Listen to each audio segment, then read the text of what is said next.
E aí, já parou para pensar como uma fábrica consegue montar um produto super complexo, às vezes com milhares de peças, sem que falte nada e sem que sobre nada? Parece até mágica, mas na verdade é pura ciência.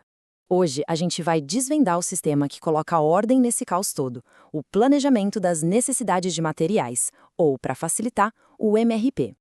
Ok, vamos começar pelo começo. Para a gente entender a solução, primeiro a gente precisa sentir o problema. Imagina só uma fábrica operando sem um plano de verdade. Sabe, onde tudo é baseado no eu acho que e em apagar incêndio o dia inteiro. Essa é a pergunta de US$ 1 milhão. Quando não existe um cérebro ali, organizando todo o fluxo de materiais, o que de fato acontece lá no chão de fábrica? As consequências, olha, podem ser bem desastrosas. E elas chegam rápido. Pensa comigo. A linha de produção inteira para porque faltou um único parafuso. Isso deixa máquinas caríssimas e um monte de gente parada sem fazer nada. Ao mesmo tempo, o estoque está lotado, abarrotado de peças que ninguém precisa no momento. Isso é literalmente dinheiro empatado. Aí o que acontece? Compra de emergência, frete aéreo caríssimo e, no final das contas, o pedido atrasa. E quem sofre? O cliente, que fica super frustrado. É um efeito dominó que derruba o negócio todo. Mas, felizmente, para esse caos todo existe uma solução. Uma solução bem elegante e lógica. Ela foi criada lá nos anos 60, mas até hoje é a espinha dorsal da indústria moderna. Vamos então conhecer o herói da nossa história, o MRP. O MRP, na sua essência, é um sistema de computador que responde a três perguntas bem simples, mas cruciais: o que, quanto e quando comprar ou produzir. Basicamente, ele troca a intuição e o achismo por um cálculo preciso, garantindo que a produção flua, que é uma beleza, sem nenhuma interrupção. E essa aqui é a missão, sabe? É o mantra de qualquer sistema MRP. O material certo, na quantidade certa, na hora certa. Parece simples, né? Mas conseguir executar isso com perfeição todos os dias, com milhares de componentes diferentes, é isso que separa as empresas que são eficientes daquelas que vivem correndo atrás do prejuízo. Então tá, como é que o sistema faz essa mágica acontecer?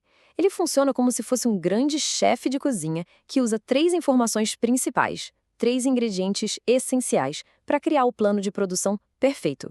O primeiro ingrediente é o plano mestre de produção. Pensa nele como se fosse a lista de encomendas do restaurante.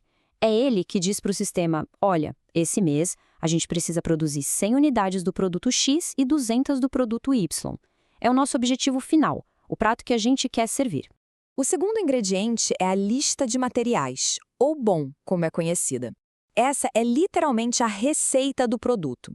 A BOM detalha item por item cada parafuso, cada placa, cada pecinha necessária para montar uma única unidade do produto.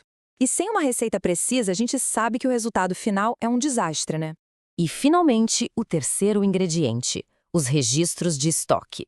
Continuando na nossa analogia, antes de ir ao supermercado, o que a gente faz? A gente olha na despensa para ver o que já tem, certo? O sistema faz exatamente a mesma coisa. Ele confere o que já temos em mãos e o que já foi comprado e está para chegar. Beleza! Com esses três ingredientes em mãos, o sistema está pronto para cozinhar. Vamos ver agora o passo a passo lógico que ele segue para transformar um monte de dados em um plano de ação super concreto. O processo é de uma lógica brilhante. Primeiro, acontece a explosão.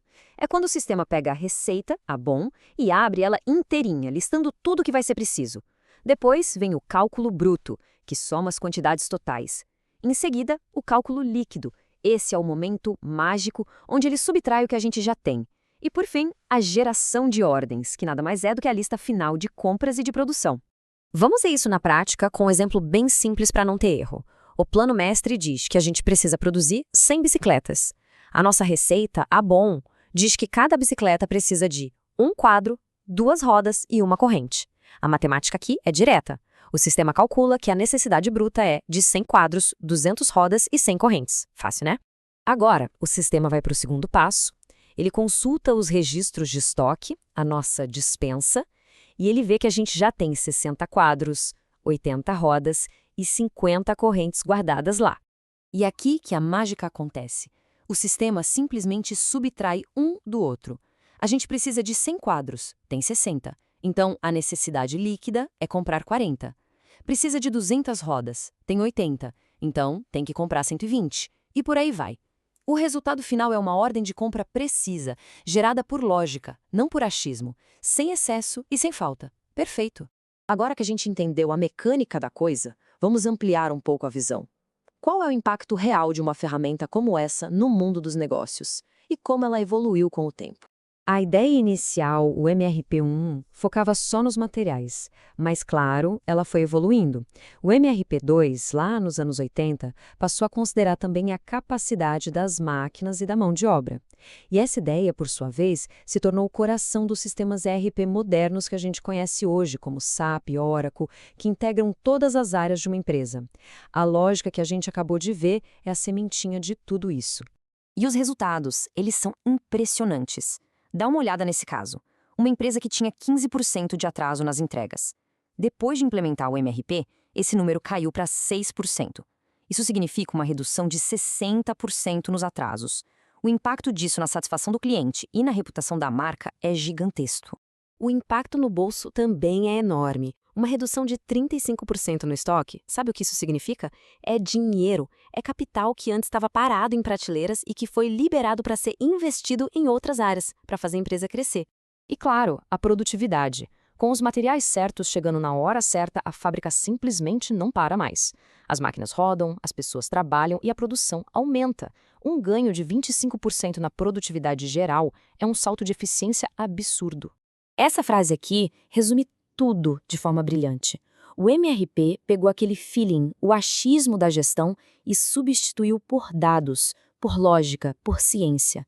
É o que permite que as empresas consigam gerenciar a complexidade incrível da manufatura global de hoje em dia. E para a gente fechar, fica aqui uma reflexão. A gente viu o MRP como o cérebro que organiza a fábrica. Mas no mundo de hoje, nenhuma fábrica é uma ilha, né? Então, a grande questão para o futuro é: o que acontece quando esse cérebro local se conecta, em tempo real, com os fornecedores, com a logística e com os clientes ao redor do planeta? A resposta para isso? Bom, ela já está moldando a próxima revolução industrial.